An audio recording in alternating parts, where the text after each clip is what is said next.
All right. Greetings, everybody. My name is Dr. Norbert Goldfield. For those of you who know me or who don't know me, I'm the founder and executive director of Ask Nurses and Doctors. We're an organization that has two functions. We started in 2018. Our objectives are to help elect candidates and incumbents who believe in healthcare reform. And you're going to hear from an amazing person tonight, Dr. Richard Pan. And he is one of those people who we want to help get elected. I want you to know that I've made a personal contribution to his campaign, and I would encourage everybody to consider doing the same. Um, After that, we're going to have a brief presentation from one of our board of advisors, Dr. Dan Stone, who's going to talk about different ways of communicating via op-eds and letters to the editor. He'll speak for 5 to 10 minutes. Dr. Pan will speak for approximately 10 minutes and then open it up for questions. And lastly, we'll hear from Billy Millwee, a former Texas Medicaid commissioner and still active as head of Millwee and Associates. He's from Texas, as you'll hear from his accent very shortly. Uh, he will be taking the last 25 minutes of the session and will be focused particularly on his perspective on this election cycle and with specific reference to opportunities in Texas, where we're quite active. We have chapters in a number of states. The model is to work with local healthcare professionals in support who in support of local candidates in either districts or entire states. And the idea is that those individuals have highest social credibility. That's the theory. Just one last comment, and then I'm going to hand it over to Dr. Pan. I just want to make a comment on the state of the disunion or the State of the Union address, shall we say. I prefer the State of the Disunion, but let's move on. Just want to make a couple comments. Number one, I'm going to put in the chat. We had an article from that was published yesterday in anticipation of the State of the Union address that was published in the Philadelphia Inquirer yesterday. One of the people who wrote the article is on the Zoom tonight, Jeff Lerner. He's the head of our work in Pennsylvania. Uh, and I just wanted to emphasize that everything essentially that we said we thought would happen actually did happen. That is to say that when Trump did address the healthcare affordability, the bottom line with respect to Trump RX, those were all lies. Um, and unfortunately, Trump never talked about what his administration is doing about vaccines, which is literally killing people. Paul Offit, the wonderful physician and expert, has really talked about this issue today in his Substack. I just want to highlight again, we have tens of millions of people who are at risk of losing their health insurance. The prediction is that at least 4 million people will lose their health insurance just because of the ACA subsidies. And as Jonathan Gruber from MIT said in well-published research, that for every 800 people who lose health insurance, one person dies every year. So for 4 million people losing health insurance, that's 4,000 more deaths as a consequence. So we have a lot of work to do. We can do it. We can win. The wins are auspicious if elections occur. But if elections occur, we aim to elect Dr. Richard Pan, and I wanted to hand it over to Dr. Pan. Thank you so much for joining, and the floor is yours.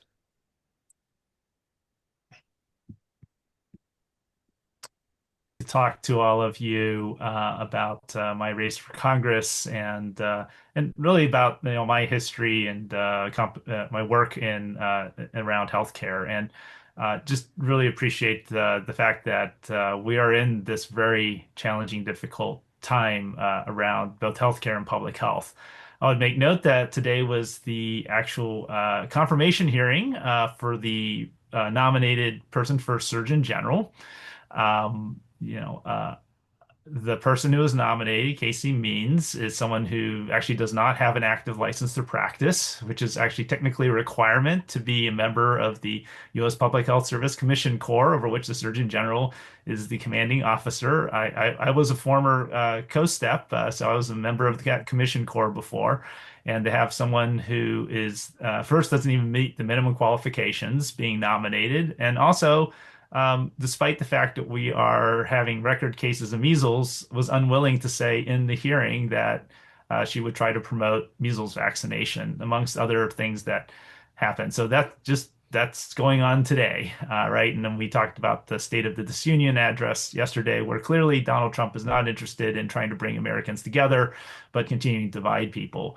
But let's talk about healthcare because, as a physician, I worked really hard to get more people healthcare coverage to be sure people could afford healthcare in my career. So, I'm a pediatrician in Sacramento, California. I trained out in the East Coast. So my parents were actually immigrants from Taiwan. They came over for graduate school after college. Back at that time, actually, it was before the 1965 Immigration Act. So basically, the number of people who could immigrate from Taiwan and China was very restricted.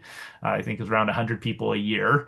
That was it. And they came to this country to look for opportunities, but also to contribute to this country as well. And they were, welcomed in because of their talent and expertise. They didn't come with very much else.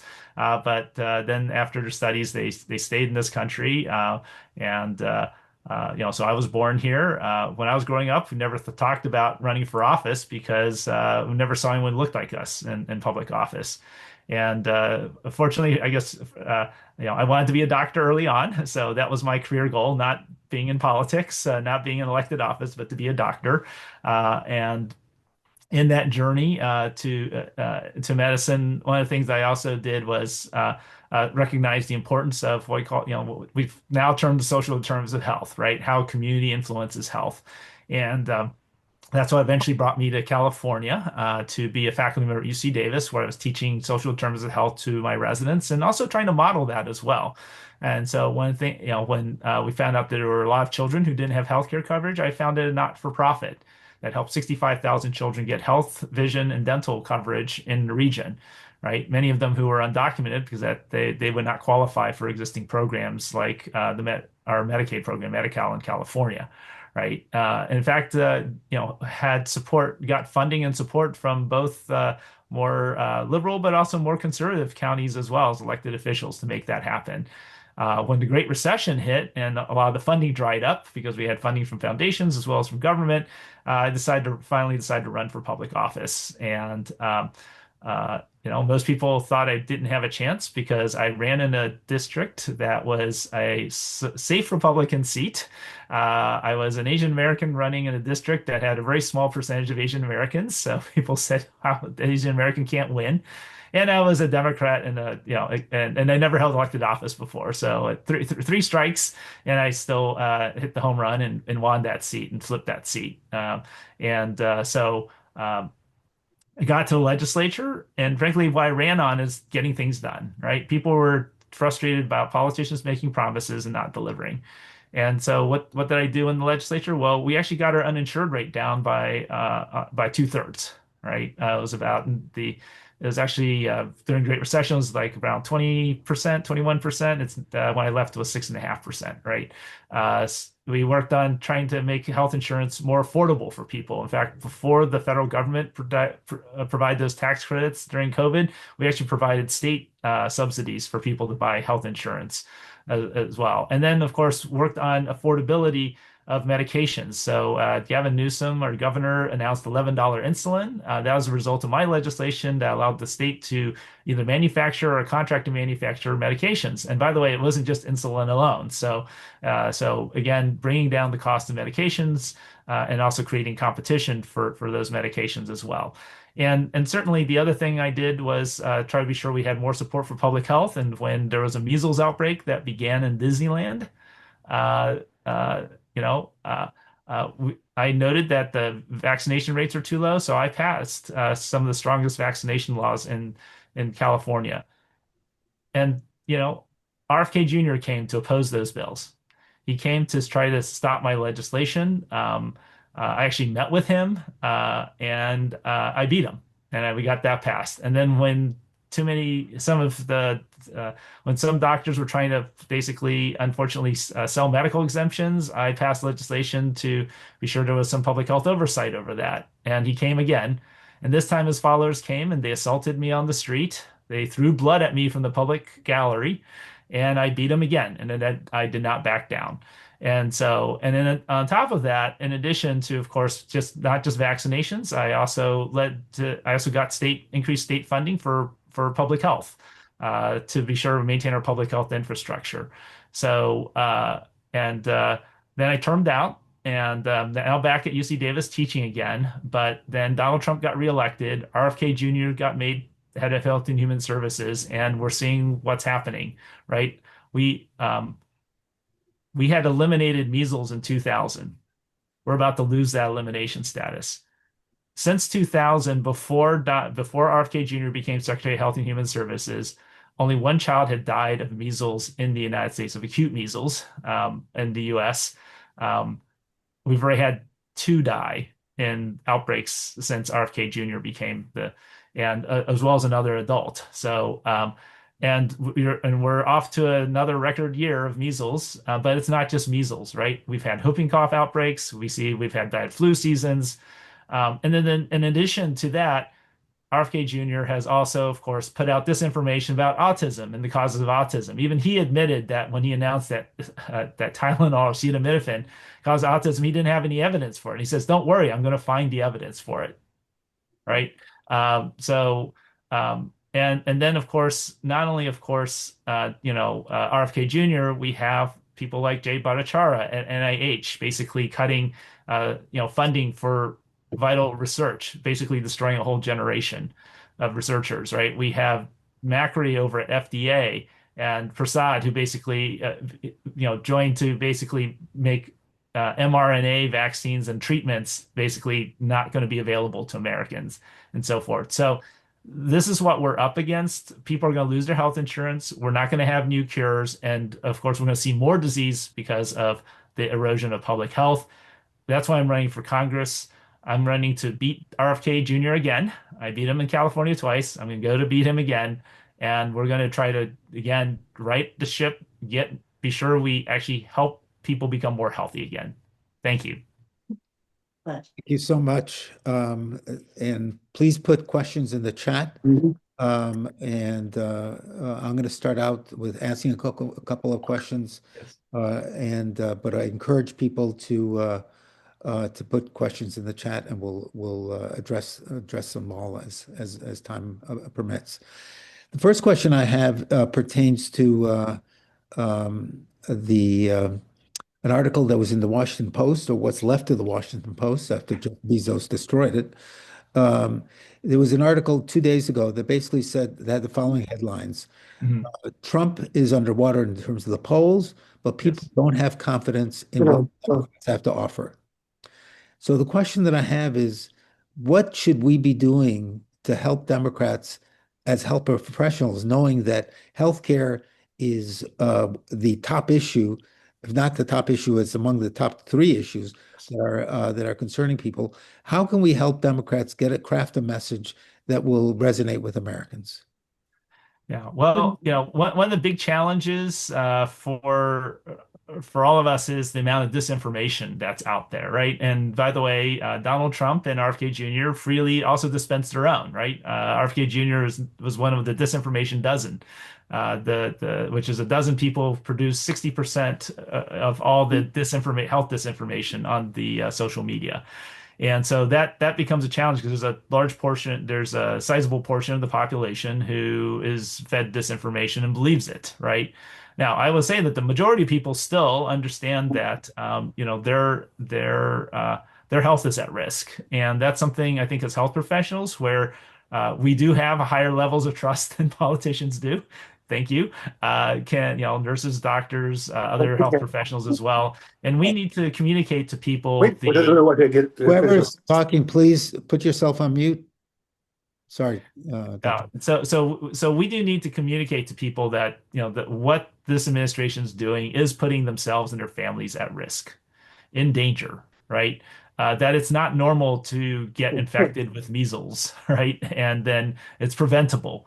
And just to show the power of this information, the parents of the children who were unvaccinated, by the way, who have died, and there's another child who got encephalitis and is having permanent brain damage in South Carolina, where there's a large outbreak, have all said that, oh, well, we still wouldn't have vaccinated our children because it would be worse than getting the measles. And their child actually died or has permanent brain injury. And so you got to think about the fact that, there's very active efforts to basically scare people about vaccines, but not just that, about disinformation, whether it's the election in 2020 or other types of things. So I think we need to really have those conversations. We have the opportunity to talk to people one-on-one when we see them as patients, right? We have the opportunity to go talk to people in our local areas and really communicate to them about, look, I'm a health professional. This is not about Democrat or Republican. This is about the truth. And, as a health professional, spent my career dedicated to improving your health, that spent, years training to learn how to distinguish the truth from falsehood so that I can best advise you.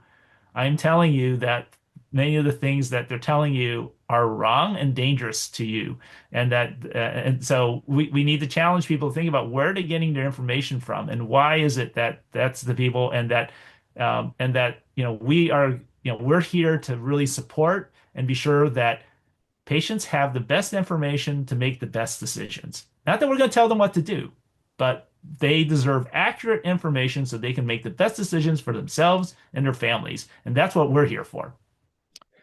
Thank you. Before I go to Dan Stone, I'm going to just say that that approach has generally worked for me, specifically saying when I see patients and I see some hesitation, I emphasize the science hasn't changed, the politics has changed, and try to make like a simple message, and people seem to understand that. Dr. Stone, you had a question, and then I'll go to, I'm going to ask Dr. James Danforth and Jeff Gordon, and then we're going to stop. Sure. I assume you can hear me. Yes. Thanks, Richard, for coming on this. I remember when Richard first ran for state assembly here at Cedars-Sinai in Los Angeles, we did a fundraiser for him, and our government relations person told us we were wasting our time because he didn't really have a chance in that district in that year. Of course, we held it anyway. Richards was the only California State Assembly district to flip that year, and I was very pleased to support him in his Senate run. And now, like Norbert, I've written a check and will continue to support Richard through this race. Richard, it was a great summary of your tenure there. You made a difference in California. I think having a well-educated, data-driven doctor in Washington can make a big difference, not only for California, but for the entire country. So I would encourage everyone on this call to support you. You're, I think, a very potentially impactful person in Washington. I know there's been a couple of questions on the chat, and mine too is going to be, tell us a little bit about your race. Sure, yes. So basically, I'm running in a district that's very similar, that actually overlaps a lot with that assembly district that you helped me win. Thank you, Daniel. I remember that fundraiser, and thank you so very much. There's a lot of people who didn't believe I could win, but you had faith in me, and we did it, right? And we flipped that district because I was able to talk to people. Actually, it was a safe Republican seat, so I had to get Republican votes, right? And in fact, interesting enough, I was able to win that race because I didn't promise what I was going to do. I talked about what I've done before and therefore that was a record on which I would try to make change in the state legislature, right? And that's why, that's why I talked about my past work, because while I can't promise that I'll change everything when I get there, hopefully my past record gives people confidence that the fact that I was able to do that means that my ability to get things done when I'm in the Congress it'll be good. So, and that's what I'm going to work on. I will say is that right now I'm running California District 6. It's one of the new districts, a district from the redistricting initiative that we had. The current holder, and there's a little bit of explanation of the musical chairs. The current congressperson in this district has decided to run for re-election in an adjacent district. So it's currently an open seat. There's a Republican congressperson named Kevin Kiley who announced that he's not running for re-election in his current district, but considering moving to this district, which his hometown is actually in this district, or he may be running in another district against a fellow Republican.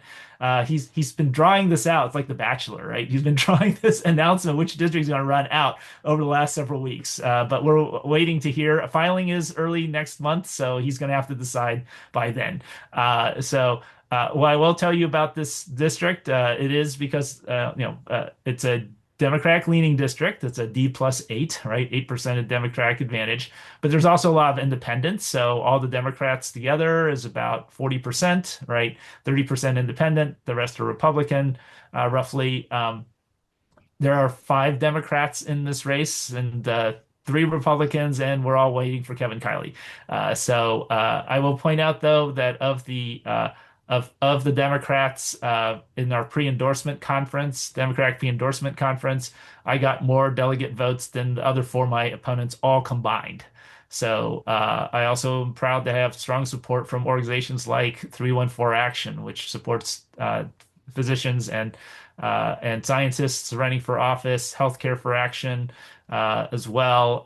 Equality California has endorsed me, and I have several labor endorsements. I am a labor union member. I'm a member of the Union of American Physicians and Dentists of AFSCME, and AFSCME has endorsed me, as well as SEIU California, SEIU, and as well as the California School Employees Association. We're looking forward to some further labor endorsements coming down the line. They need to go through their processes, but I've heard some favorable news, but obviously can't say anything until they actually make the final decision. We're looking forward to actually I think we're going to be releasing some information about a poll that also shows that I'm clearly in the lead as well, that was recently done. Actually, that's very new news today. I think things look good in terms of the politics. I mean, the big issue is really fundraising, right? At the end of the year, I was second in fundraising, but I actually have the most number of donors of any of the candidates. The reason someone else is ahead of me is because they're a lawyer and they have a much larger, their average donation is much larger. I like to say I tend not, I don't spend as much time hanging out with rich people. But you know what? I know that there are many people behind me, and appreciate, again, you helping me out. And if I can get my message out to people, that's what the poll also shows, I'm going to win. My message is the most compelling one. Healthcare, and especially healthcare affordability, is the top issue right now. I expect it's going to continue to be a way, especially with not only the no good horrible bill coming into implementation as we get closer to the election, but also what's happened to the tax credits, as well as, of course, I don't think those diseases are going to be going away with RFK Jr. at the helm at Health and Human Services as well. Thank you. I'm going to just ask you, do you have a position paper in terms of how to get to universal health care so that I can send that to all the people who've registered? And maybe I could get that from Daisy. Yeah, you can. Yeah, you should probably. So certainly, I believe healthcare is a right. Achieving universal healthcare has always been a career goal of mine. That's why I said we work to get the uninsured rate down, but we cut it down by over 2/3. We know there's still a ways to go. We still need to work on that as well, and so that's certainly a career goal of mine, both in and out of politics. Be happy to share some information along those lines. I do, I will tell you though, I'm a pragmatist. I think in the sense that we need to get there, right? I'm not going to try to hold things up just because, we need to keep chipping away at it. That's what I mean is that, we may not be able to do it all one fell swoop. I know there's people out there who's like, can't we just pass one bill and make it? But, as someone who's a student of history, I teach health policy. I actually teach my students how Medicare and Medicaid got passed in the late 60s and then how the ACA got passed. And it is about building those coalitions and then, getting it through. And as long as we can keep moving the ball ahead, that's going to be something that I'm going to keep working on. Jeff Gordon has a question, and then I'm going to ask one last very quick question, and then we'll Sure. move on. And thank you so much. Jeff, what's your Thank you. question? Well, first of all, it's a pleasure to see you, Dick. I had my stomach turned when they were throwing things at you from the balcony, and it's so wonderful to see you in person, having been so victorious. The I've also spent 8 years on the California Medical Licensing Board, Oh, yes. and I've watched all the doctors get letters of reprimand for prescribing prescriptions to avoid vaccines, which are afoul of the law. And it's wonderful to see an agency carry out what you started. And you misspoke. You didn't provide the most strict vaccine law in the California, it's most strict in the United States. And everybody should mimic that. I'll give you a throwaway line for your stump speech. Sure. RFK Jr. likes to have the vaccine protocol from Denmark. The United States has a maternal mortality of 25 deaths per 100,000 live births. Denmark's is 4. So Robert Kennedy ought to focus on where the real problems are. My question for you is really a little obscure, but your values, as manifested by the legislation that was passed, Mhm. promoted community values, collective awareness, and cooperation. Right. And this is what's in conflict with the values of Mr. Kennedy's so-called freedom, which is very individualistic. Mhm. And so, could you comment on that cultural tension between medical ethics, which promotes autonomy, but public health ethics, which promotes community risk mitigation? So that's an excellent question because oftentimes these are seen in tension. But I also think it's really important to communicate to people that, your individual health is very much dependent on the health of everyone around you. And there's a lot of data that shows that. Interesting enough, of course, RFK Jr. and many of his followers think that it's all about making, quote unquote, the right decisions. We also know that those decisions are often shaped by the opportunity to make those decisions is shaped by your social and emotional circumstance. But let me just talk about a study that came out, I think just actually just last year that hopefully will get people to think a little more about the situation, which is that what the study showed is that rich people in the United States have a life expectancy similar to poor people in Europe. All right. Rich people in the US only live as long as poor people in Europe. Rich people in Europe live even longer. Poor people in the US live even less. Now, why is that so important? Because I want to remind the rich people that guess what? Just because you're wealthy, because we often talk about the disparities, right? Like, oh, poor people, and poverty is a big driver of, influence on life expectancy, right? So certainly our first priority does need to be how do we help support people who are, poorer to be sure and so forth so that they can be healthier. But people also need to recognize that our increasing wealth disparity, income disparity in this country is leading to shorter lives for everyone, not just poor people. Yes, they are disproportionately impacted, but also for rich people as well. In other words, all those people thinking about how long you're going to live, you realize that your life expectancy is dependent on the fact that that growing wealth disparity is going to mean you live shorter. And maybe you too have a stake in addressing this issue.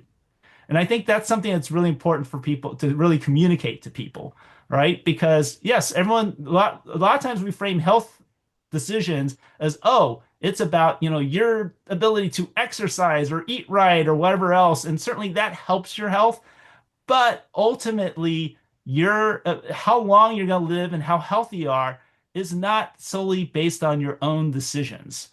And so if you really want to live a longer, healthier life, you are going to have to figure out how to make your entire community healthier and live longer.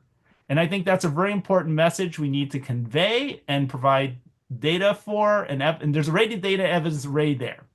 Okay. And that way, when we talk about we need to do these policies, people need to understand everyone benefits from it. Not just those people. They like to say those people. No, you too will benefit from it. And I think that's how you try to build the coalition you need to get these things passed. Thank you so much. That was an excellent response. Before we close and move on to the next speaker, one of the things that I always say to myself, and maybe it's because I was born in Italy, is that you have to have fun doing this. And I was just wondering if you had any funny stories from all your vaccine fights. Were there anything that sort of struck you that is saying, wow, this is really different. This is really strange. This is really funny. And then we'll stop and we'll go on. All right. So I gotta share this story about this is my first vaccine bill, 12 AB 21-9, which actually I did when I was in state assembly before I did the big one that results from the measles epidemic. And so this was a bill that was to basically require that you see a licensed healthcare professional before you can get a medical exemption. And so Rob Schneider, Deuce Bigelow, right, came to oppose the bill. And he came to see me and he brought his expert with me, his scientific expert with me, a physician who basically came in and first said, well, you know what? All the diseases went away, not because of vaccines, because of better nutrition. Okay. All right. And then he told me, he's like, I've done the research. I've done the research. And I need you to know that based on my research and looking at the trend lines, that vaccines, because vaccines cause autism, that all boys are going to have autism because of our vaccination policies by 2030. All girls in the US are going to have autism by 2040. And by 2050, all children will have autism. And by the way, the autism rate in boys in 2050 will be 120%. I said, thank you so much for sharing that with me. On that note, on that note, I think we could all give a round of applause for Dr. Pan. It's really just a wonderful pleasure to be with you. Thank you so much. And we look forward to really supporting you in whichever way.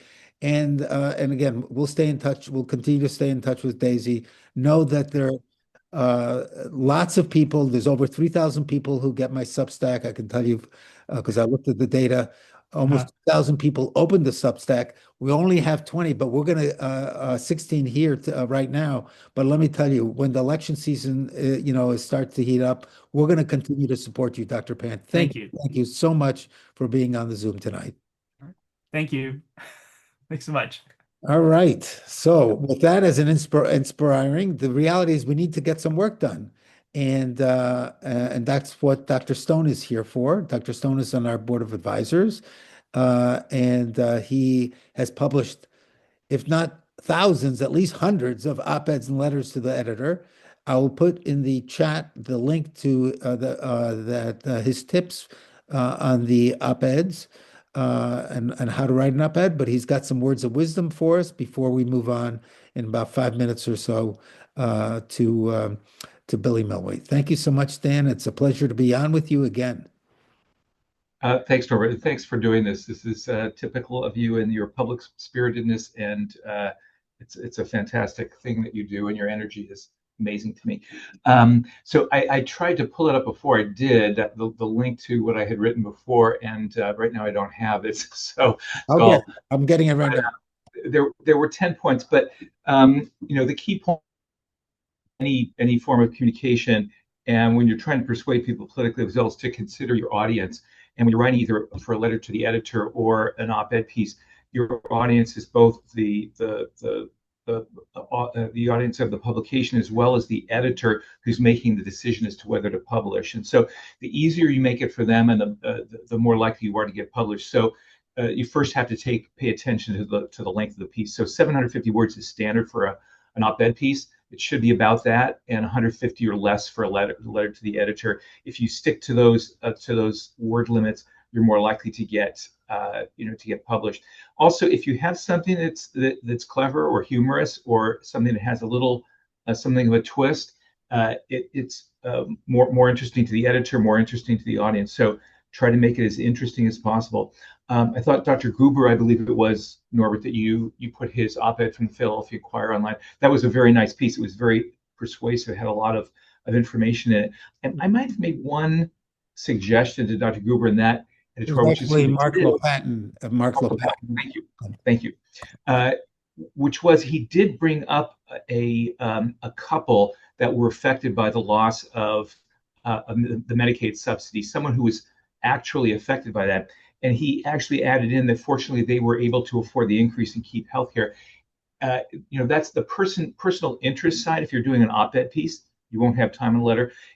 Play that up, because as medical professionals, we tend to disregard anecdotes and personal stories. We want to know what the data shows. The public is not that way. They want something that is emotive, that moves them, that makes the point in a human way. And so that couple, I might have focused a little bit more on them, or someone else who did lose their insurance and how it made a difference, or if they have a disease that is critically important, they get medical follow-up. People who have been, if it makes it real and it makes it human, that's the sort of thing that an editor will publish because it interests the public. The anecdote is sort of the key element for lay discussion. So and also, none of us get all of our op-eds or letters published. You have to try. You have to keep putting it out there.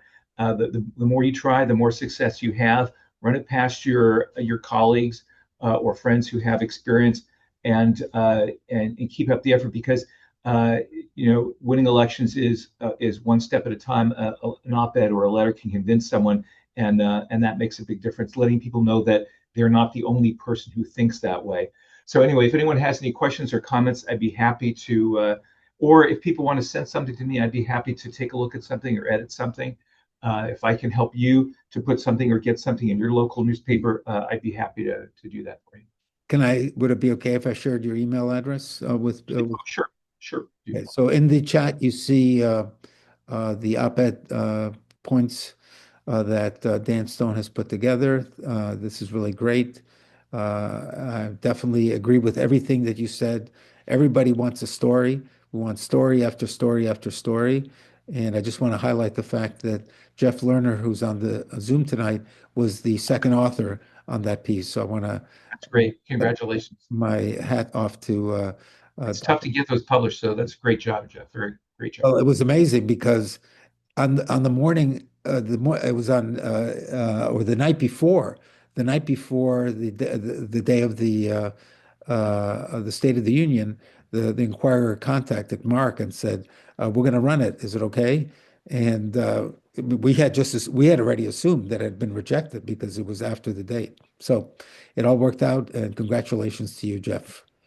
I'd like to now turn to Billy Millwee, who I've known for quite some time, not as long as a couple people on this Zoom, but as I've already pointed out, there's some people who I don't know at all, so it's a joy to meet you via the Zoom. Billy is somebody who I've worked with in Texas, and he's on the board of advisors for Ask Nurses and Doctors, and I'm going to hand it over to you, and please put questions in the chat. Well, good evening. It's a pleasure to be with you all today. So Norbert asked me to talk a little bit about what's going on in Texas, and it's crazy. It's incredibly insane. So right now we're, as many of you are, in primary season. And for the first time in years, John Cornyn is being really, really challenged in the Republican primary. John Cornyn has been a U.S. Senator for, gosh, as long as I can remember. He's being challenged by Ken Paxton, who's our Attorney General, a real character. You might have read some about him in the media, where he was actually impeached by a Republican legislature, and he wasn't. His trial was, he was found innocent, but that's another story. In fact, just a real seedy kind of character. He filed a lawsuit on the election. Of course, he's a big Trump supporter. And then another candidate, Wesley Hunt, who's also in the running for the in the Republican primary. So, and then we have all our other elections going on, but the advertisements are really, really irritating. The top issue here on the Republican side is saving us from the dangers of Sharia law and trying to convince everyone that the Muslims are coming to take us over. That's playing, on TVs constantly. DEI and woke, those are the big issues, the top issues on the Republican side. On the Democratic side, we have a much more, I think, civilized campaign, and there we have James Talarico and Jasmine Crockett. And Tallarico is just an inspiring character. If you ever get a chance to listen to him on YouTube, on wherever you can, a real breath of fresh air as a Texan. Jasmine Crockett is really, really fired up. She's got, we have two really good candidates, I think.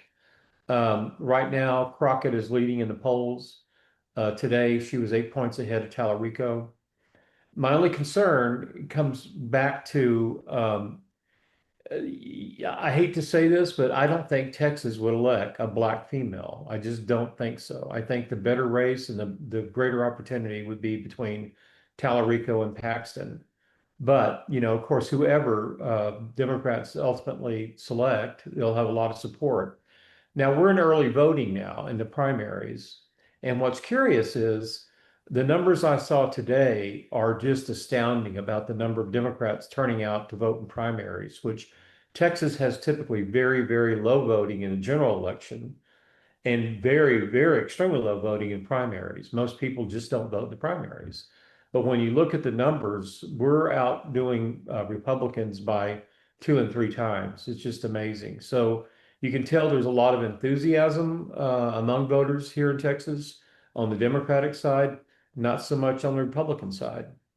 And, Texas did not expand Medicaid. So you have a lot of people here dependent on ACA subsidies. So we have about 3 million people who are really facing some incredible increases in their premiums. And I found it interesting, the Republicans aren't even talking about that. They're not talking a bit about it. Now, it could be because it's primary season, they're talking to their base, but I think they're miscalculating because a lot of their base are affected by this loss of ACA premiums, subsidies. On the other hand, Democrats are talking about it and talking about ideas to replace that are really ideas about affordability, the things that are really, really, really appealing to the voters in general. So where we'll go, I don't know. I've been here long enough to hear the blue wave is coming many, many times. Hopefully it will be this time, at least in the senatorial race. I've known John Cornyn. We're not close friends, but I've known him because as a Medicaid director, I had to work with him. And I've seen him change so much since the Trump era that, it's just these people running to embrace Trump and to embrace this idea of Sharia law, of still holding on to the DEI and the woke and the transgender messages. I think Texas is getting tired of hearing about that. Trump is declining in the polls here. So a lot of things I think are aligning to favor some potential changes in Texas in our political alignment. So we'll see. Let me ask you a question, and then again, I encourage people to highlight any questions that they may have for Billy. So you highlight the fact that in Texas we're under threat from Sharia law. I understand that. I know Texas is a tough place to live, but the question is how do we get through the message or the importance of healthcare affordability when the airwaves are just saturated, with the dangers of Sharia law? And what's the role of healthcare professionals in that? And is there a way in a market such as Texas, which is like California, these are huge markets, and if everybody's highlighting the dangers of Sharia law, then how do we get through the message of the healthcare affordability? Well, my opinion, and Dan may know more. He's certainly more experienced in that than I am. But what occurs to me is some of these politicians are picking their own message, and we need to set the message right that Sharia law isn't an issue. I didn't wake up this morning worried about Sharia law, and I don't think 99% of Texans did. I think it only becomes an issue when they raise it. So giving them the platform to set the issue is coming back to, no, these are the real issues, and this is affecting you. Sharia law it's illegal to begin with, and frankly, I think the Republican Party is more of a danger when it comes to Sharia law than Muslims are for sure. But setting the issues out and not letting the politician select the issue they want to run on, but rather the voters laying out the issues, whether that be at a town hall meeting, at a debate, any opportunity you have, whether it's Facebook, your social group, social media, wherever you can say that. Don't let them define the issue, because they came out with this, and I'm sure some pollster came to the Republican Party and said, hey, you got to run on Sharia law, DEI, woke, and transgender. And we need to get ahead of that and kind of bring it back to, well, Sharia law really isn't affecting anybody right now, but affordability for healthcare is, because I know people who have lost their health insurance, and using those anecdotal stories that appeal to the run-of-the-mill voter who, the statistic that was thrown out earlier about for every 800 people that lose healthcare, one will die. And I was doing the math in my head and said, okay, I need to start talking about that, about how many people will die now because they've lost their health insurance. And when you look in how many times 800 will go into 3 million, that's quite a few that will lose it. So Yep. I really am not in favor of allowing the politician to set the issue, but rather the voter set the issue. And however we can do that, I think is the way to frame it up. Dan Stone has a question. I was just going to make a comment for those who want. I put the link to the Colbert interview with Tallarico in the chat. But the thing that he does so effectively in that chat, in that interview, is to show himself as a devout Christian, and how the Christian ideas are being misused in the interest of the current administration. And I think to have someone in Washington who is a conspicuous, strong Christian and is using those values, and also showing how we are being distracted from the real issues, Mr. Millwee, as you discussed, very effectively would be very helpful. So I think he's a very unusual, interesting, and compelling candidate. And thanks for your insights into the race, which I very much appreciate. Well, he is, and he's more of the, if you go back in time, there was a time when Democrats ran the state up until maybe 1990, 1992. And Democrats then were more like moderate Republicans. And never really, even though I worked at, did some work with the legislature in those days, they were very, very conservative Democrats. And so I think in many ways, Tallarico kind of harkens back to that period where it was traditionally a Democratic state that had Democratic values, and we're no longer that. These politicians now have really corrupted this state in so many ways, made it rather heartless and cruel. And so Tallarico, he embraces, I think, the conservative principles that the state has relied upon for many years. He's a fiscal conservative, but not necessarily a social conservative. So I think he's I hope he has a fair chance to win. But either way, if Jasmine Crockett is the nominee, I'll support her as much as I would Tallarico. But right now, in my mind, I think he's better positioned to win. But then Jasmine, she seems to think that she can bring out voters who traditionally have not participated in the elective process. And maybe she has a point there, that her she can appeal to a population that has been ignored in the state. So either way, we'll have a good candidate. But I think Tallarico, from how conservative Texas is, has a better chance of winning. Thank you. Other questions, comments of any sort? Appreciate all these points. One thing that I always do is I always start on time and end on time. We might even end a few minutes early, which is also good. But I want to maybe, as people, if there are any last questions people can think of, I do have one question for myself, Billy. In your time of Medicaid commissioner, I remember meeting you quite a few times, and the one funny story for me, at least, and I don't think I'm incorrect in saying this, is that the only way you could avoid going through the metal detector is in the State House was by actually carrying a gun. And so I thought that is one of my funny stories, and I would tell my wife about this. But I'm wondering if you could share one funny story that happened to you as Medicaid commissioner that you could close out the hour unless there are going to be so many last questions. Thank you, Billy. Sure. I don't know if it's funny, Norbert, as much as it's ironic, and it's what I didn't mention that I'm a recovering Republican myself, and that this incident kind of started that departure. But when I departed as a Medicaid director, it was 2012, and you may recall then we were going through in our own tail end of the Great Recession.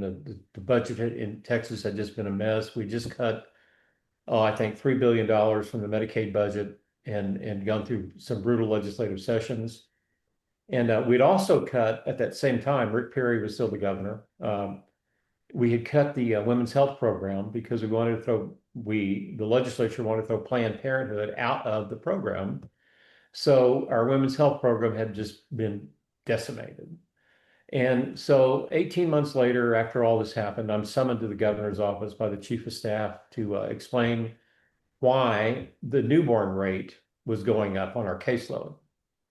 And I thought that was so ironic that you guys just cut the women's health program, you cut birth control, and now you're asking me why one of our more expensive groups is going up.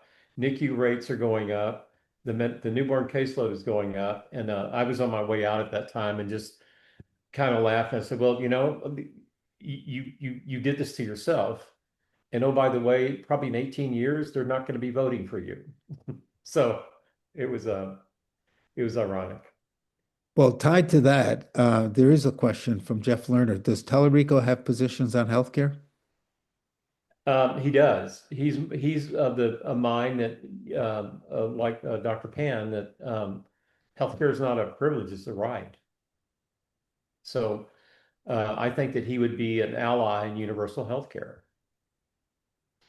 He was for a Medicaid expansion in Texas. I mean, he's aligned with what I think Dr. Pan's thinking on healthcare in general. Good. Well, thanks to everybody who joined. It was just a joy to see everybody. For me, this is the way I enjoy myself these days. People think this is really a strange definition of having fun, but let me tell you, especially for the people who I don't know, I really enjoyed seeing you or seeing your names.